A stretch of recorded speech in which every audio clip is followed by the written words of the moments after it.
बहुत समय पहले हिरण्याक्ष नामक असुर ने अपने तप और बल के द्वारा तीनों लोकों पर अधिकार कर लिया।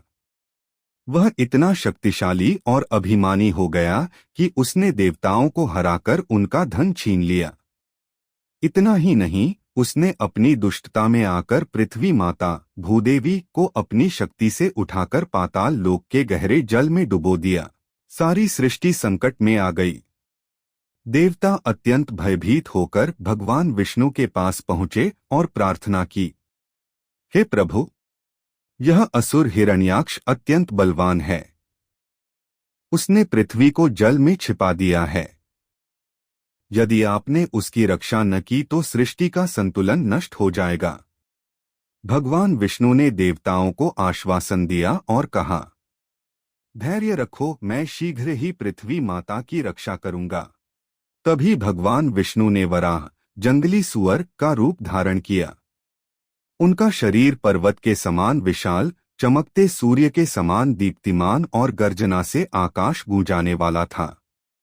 उन्हें देखकर देवता प्रसन्न हुए और उनकी स्तुति करने लगे। वराह रूप धारण कर भगवान विष्णु गहरे सागर में उतरे। उन्होंने अपने विशाल दांतों से पृथ्वी को उठाकर अपनी पीठ पर धारण कर लिया। तभी असुर हिरण्याक्ष वहां आ पहुंचा। उसने वराह भगवान को ललकारा, हे विष्णु, तुम मुझसे पृथ्वी को नहीं छीन सकते। आज मैं तुमसे युद्ध करूंगा। फिर दोनों के बीच भयंकर युद्ध हुआ। समुद्र की लहरें कांप उठीं। देवता भय और आशा से देख रहे थे। अंततः भगवान वराह ने अपने अत्यंत शक्तिशाली प्रहार से हिरण्याक्ष का वध कर दिया। असुर धराशायी हो गया।